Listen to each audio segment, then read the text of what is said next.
पुण्यासारख्या शहरात जिथे हजारो तरुण आपली स्वप्न उराशी बाळगून येतात, तिथे एका आलिशान IT कंपनीच्या भिंतीच्या आड असं काही घडेल ज्याचा कुणी स्वप्नात देखील विचार केला नसेल। मंगळवारची ती पहाट जेव्हा सगळं शहर गाढ झोपेत होतं, तेव्हा हिंजवडीच्या एका नामांकित कंपनीत एक 24 वर्षांचा तरुण आपल्या आयुष्याच्या शेवटचा निर्णय घेत होता। ना कोणती सुसाईड नोट, ना समोर कोणता शत्रू, तरीही त्याने स्वतःला संपवलं। पण का? एका यशस्वी इंजिनियरला असं काय संकट आलं की त्याला मृत्यू जवळचा वाटला? या प्रकरणाचा पडदा उघडला तो एका मोबाईल मेसेजमुळे, आणि त्या मेसेजमध्ये जे लिहिलं होतं ते वाचून पोलिसांचे देखील डोळे पाणावले। सुजल विनोद ओसवाल, वय अवघं 24 वर्ष, बुद्धिमत्ता अफाट आणि हातात IT कंपनीची नामांकित नोकरी। पुण्याच्या वानवडी भागात राहणारा सुजल म्हणजे त्याच्या आई वडिलांच्या डोळ्यांचं स्वप्न होतं।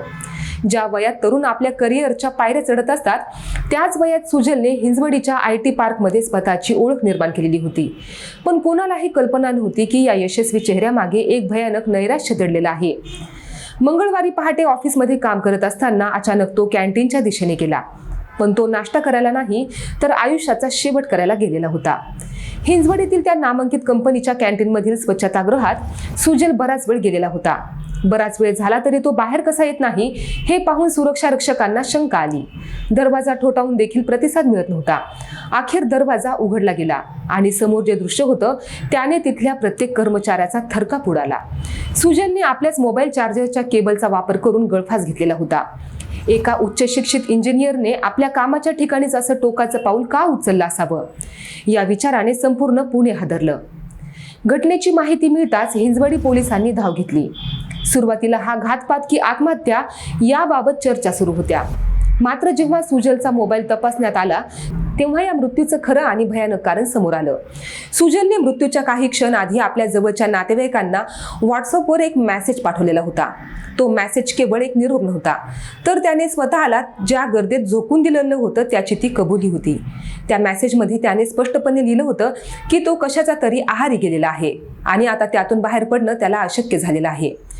सुजलच्या या मृत्यूमागे ऑनलाईन जुगार नावाचा एक अदृश्य राक्षस होता।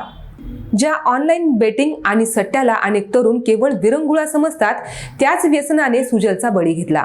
मेसेजमध्ये सुजलने लिहिलं होतं की त्याला ऑनलाईन जुगार खेळण्याचं प्रचंड व्यसन लागलेलं आहे।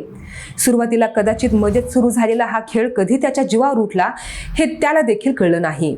या जुगारात त्याने केवळ स्वतःचे पैसे घालवले नाहीत, तर तो कर्जाच्या अशा डोंगराखाली दबला गेलेला होता जिथून त्याला बाहेर पडण्याचा कोणताही मार्ग दिसत नव्हता। मिळालेल्या माहितीनुसार सुजलवर लाखो रुपयांचं कर्ज झालेलं होतं। ऑनलाईन ॲप्सवर सट्टा लावता लावता त्याचे खिसे रिकामे झालेले होते। त्याने उधारीवर पैसे घेण्यास सुरुवात केलेली होती। IT कंपनीत चांगल्या पगाराची नोकरी असून देखील सर्व पगार या जुगारात आणि व्याजातच संपू लागला। जे हात कीबोर्डवर कोड लिहिण्यासाठी चालत होते तेच हात आता जुगाराच्या ॲप्सवर पैसे लावण्यात गुंतलेले होते। आर्थिक ओझ्याखाली दबलेल्या सुजलला सतत सावकारांचे कर्ज किंवा कर्ज देणाऱ्यांचे फोन येत असावेत, ज्याच्या मानसिक त्रासातून त्याने हा टोकाचा निर्णय घेतला। हे प्रकरण केवळ एका तरुणाच्या आत्महत्यापुरतं मर्यादित नाही, तर हे डिजिटल युगातील एका नव्या धोक्याचे लक्षण आहे। उच्च शिक्षित तरुण ज्यांना तंत्रज्ञानाची पूर्ण माहिती असते, तेच या ऑनलाईन बेटिंगच्या जाळ्यात कसे अडकतात हा मोठा प्रश्न आहे। सुजलकडे सर्व काही होतं, चांगलं कुटुंब, सन्मानजनक नोकरी आणि उज्ज्वल भविष्य, पण झटपट श्रीमंत होण्याच्या नादाने किंवा जुगाराच्या लागलेल्या लतीने एका हसत्या खेळत्या आयुष्याचा असा दुर्दैवी अंत झाला। हिंजवडी पोलीस आता या प्रकरणाचा अधिक तपास करत असून सुजलने नेमक्या कोणत्या ॲप्सवर पैसे लावलेले होते आणि त्याला कोणी त्रास देत होतं का याचा शोध घेत आहेत। पुण्यासारख्या एज्युकेशन हबमध्ये अशा घटना घडणं चिंताजनक आहे। हिंजवडी IT पार्कमध्ये काम करणाऱ्या हजारो तरुणांमध्ये या घटनेनंतर दहशतीचं आणि दुःखाचं वातावरण आहे। एका सहकार्याने अशा प्रकारे ऑफिसमध्ये जीवन संपवणं हे त्यांच्यासाठी धक्कादायक आहे। सुजलने ज्या चार्जर केबलचा वापर केला ती केबल कदाचित त्याच्या प्रगतीचं साधन होती, पण त्याच साधनाने त्याचा श्वास रोखला। हे ऐकून आजही हळहळ व्यक्त केली जात आहे। त्याच्या मित्रांनी दिलेल्या माहितीनुसार सुजल स्वभावाने शांत होता, पण गेल्या काही दिवसांपासून तो काहीसा तणावात दिसत होता। या घटनेमुळे पुन्हा एकदा ऑनलाईन गेमिंग आणि सट्ट्याच्या जाहिरातींवर प्रश्नचिन्ह उभं राहिलेलं आहे। मोबाईलवर येणाऱ्या एका जाहिरातींमुळे एखाद्याचं आयुष्य कसं उद्ध्वस्त होऊ शकतं याचं सुजल हे एक जिवंत उदाहरण आहे। पोलीस तपासात सुजलच्या बँक खात्यांचे व्यवहार तपासले जात आहेत। त्याने कोणाकोणाकडून पैसे घेतलेले होते आणि त्या पैशांचा वापर कुठे झाला याचा सविस्तर रिपोर्ट तयार केला जात आहे.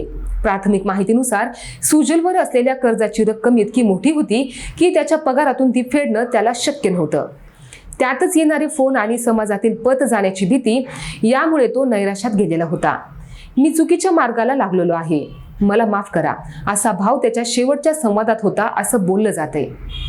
आजची तरुण पिढी तंत्रज्ञानाच्या बाबतीत प्रगत झालेली असली तरी मानसिक आरोग्याच्या बाबतीत कुठेतरी कमकुवत घडत आहे का असा प्रश्न विचारला जात आहे. जुगाराचे व्यसन हे दारू किंवा अंमली पदार्थांच्या व्यसनापेक्षाही घातक ठरू शकतं, कारण यात दिसणारं नुकसान हे तात्काळ आर्थिक असतं आणि त्यातून येणारं नैराश्य थेट मृत्यूकडे घेऊन जातं. सुजलने घेतलेला निर्णय हा अत्यंत दुर्दैवी आहे आणि त्याने मागे सोडलेले प्रश्न आपल्याला विचार करायला भाग पाडणारे आहेत. वानवडी परिसरात राहणाऱ्या ओसवाल कुटुंबावर आज दुःखाचा डोंगर कोसळलेला आहे. ज्या मुलाने मोठं होऊन घराचा आधार बनावं असं त्यांना वाटलेलं होतं, त्या मुलाचं पार्थिव आज त्यांच्या समोर आहे. एका चुकीच्या सवयीमुळे आणि वेळीच कोणाशीही न बोलल्यामुळे सुजलने स्वतःचा घात करून घेतला. ही केवळ एक बातमी नाही, तर ही धोक्याची घंटा आहे त्या प्रत्येक तरुणासाठी आणि पालकांसाठी जे ऑनलाईन जगातील या मायाजालाकडे दुर्लक्ष करतात. हिंजवडी पोलिसांनी या प्रकरणाची नोंद अकस्मात मृत्यू म्हणून केलेली आहे. मात्र या प्रकरणातील ऑनलाईन जुगाराचा अँगल पोलीस गांभीर्याने तपासत आहेत. सुजलने ज्या कंपनीत आत्महत्या केली त्या कंपनीने सुद्धा या घटनेबद्दल दुःख व्यक्त केलेलं आहे. पण प्रश्न उरतोच की आपल्यासोबत काम करणाऱ्या सहकार्याच्या मनात काय चाललेलं आहे हे ओळखण्यात आपण कमी पडतोय का? कामाचा ताण आणि वैयक्तिक आयुष्यातील आर्थिक संकट जेव्हा एकत्र येतात तेव्हा सुजलसारखी मुलं असं टोकाचं पाऊल उचलतात. मंडळी, तुम्हाला काय वाटतं? आम्हाला कमेंट्स बॉक्समध्ये नक्की सांगा आणि आपले पब्लिक कट्टा हे YouTube चॅनल सबस्क्राईब करायला विसरू नका. धन्यवाद.